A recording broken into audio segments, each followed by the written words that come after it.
Voilà, nous allons commencer par notre onglet Encodage, sur lequel nous allons ajouter les 3 boutons. Et tout d'abord, le bouton qui permet d'ajouter un film directement en cliquant sur le bouton. Donc on aimerait que le formulaire d'encodage des films s'ouvre et nous permette directement d'ajouter un film. Donc, on part en mode création. Je vais d'abord le faire avec l'assistant, puisqu'on a vu qu'on pouvait utiliser l'assistant pour créer des boutons de commande et que cet assistant nous crée des macros. Donc je vérifie d'abord que l'assistant soit bien activé. Oui, c'est le cas. Je peux prendre mon bouton. Je vais, vous voyez, dès que je passe sur ma page, elle s'allume. C'est bien sur la page encodage que je vais aller mettre mon bouton. Et j'aimerais donc, en cliquant sur ce bouton, j'ouvre le formulaire parce qu'il n'est pas ouvert. Donc, c'est une opération sur formulaire et ouvrir le formulaire. Suivant. Quel est le formulaire que j'aimerais ouvrir? Le F00 encodage film.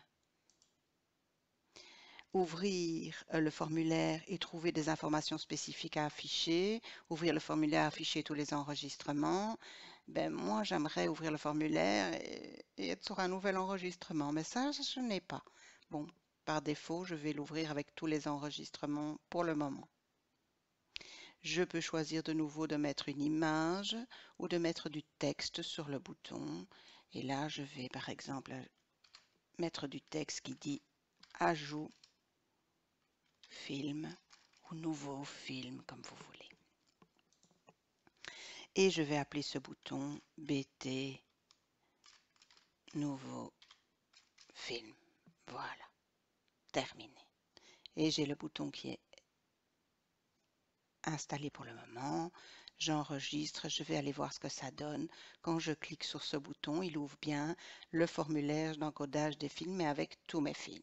Bon, donc là, je dois effectivement modifier quelque chose à la macro pour qu'il aille directement sur le nouvel enregistrement. Donc, je repars en mode création.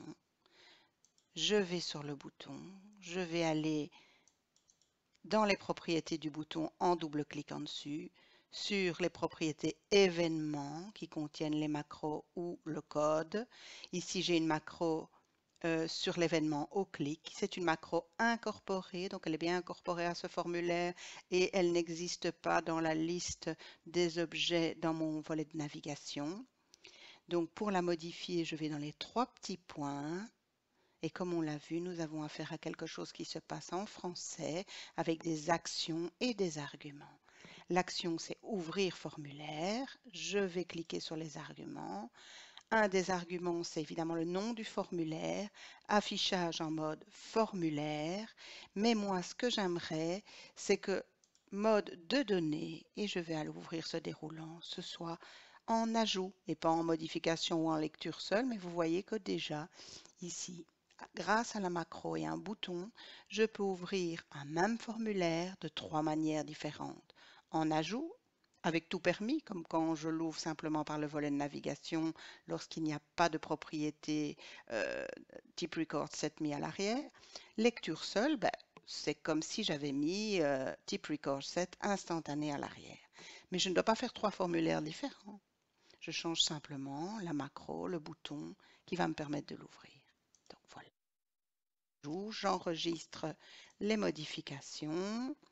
Je referme, j'enregistre mon formulaire, je passe en mode formulaire et je teste mon bouton Ajout film et mon formulaire de film s'ouvre en mode Ajout.